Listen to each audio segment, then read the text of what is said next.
తిరుమల లడ్డూ కల్తీ వ్యవహారంపై సిబిఐ విచారణ జరగాలని ఏపీపీసీసీ అధ్యక్షురాలు వైఎస్ షర్మిల డిమాండ్ చేశారు. విశాఖపట్నం టూర్లో ఉన్న షర్మిల మహాత్మా గాంధీకి నివాళులర్పించారు. చంద్రబాబు లడ్డూ అడ్డం పెట్టుకుని పూజలు చేస్తున్నారు. పవన్ కళ్యాణ్ ప్రాయశ్చిత్త దీక్షలు, జగన్మోహన్ రెడ్డి ప్రక్షాళన దీక్షలు చేస్తున్నారని షర్మిల విమర్శించారు. సిబిఐ ఎంక్వైరీ కావాలి అని మొట్టమొదట అడిగిందే మేము కాంగ్రెస్ పార్టీ. సిబిఐ ఎంక్వైరీ దీంట్లో జరగాలి అని మేము కేంద్ర ప్రభుత్వానికి లేఖ రాశాం. ఆ తర్వాత గవర్నర్ గారిని కూడా కలిసాం. సిబిఐ ఎంక్వైరీ కావాలి అని ఆయనను కోరాం. ఆ తర్వాత chief justice of India supreme కోర్టుకి కాంగ్రెస్ పార్టీ సుమోటో కింద దీన్ని తీసుకోవాలని, దర్యాప్తు జరిపించాలని లేఖ కూడా రాయడం జరిగింది.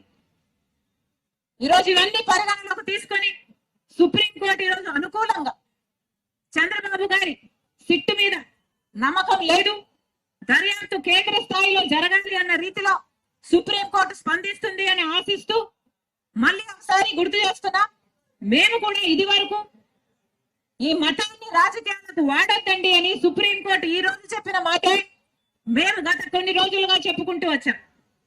చంద్రబాబు గారేమో లడ్డూను అడ్డం పెట్టుకొని శాంతి పూజలు చేస్తున్నారు. పవన్ కళ్యాణ్ గారేమో ప్రాయశ్చిత్త దీక్షలు అంటున్నారు. జగన్మోహన్ రెడ్డి గారేమో ప్రక్షాళన పూజలు అంటున్నారు. ఇలా ఒక్కొక్క వెరైటీగా ఒక్కొక్క పేర్లు పెట్టుకొని మతాన్ని కూడా రాజకీయాన్ని చేయడం కాంగ్రెస్ పార్టీ పూర్తిగా ఖండించింది. అదే విషయాన్ని ఈ రోజు మళ్ళీ సుప్రీంకోర్టు కూడా చెప్పింది.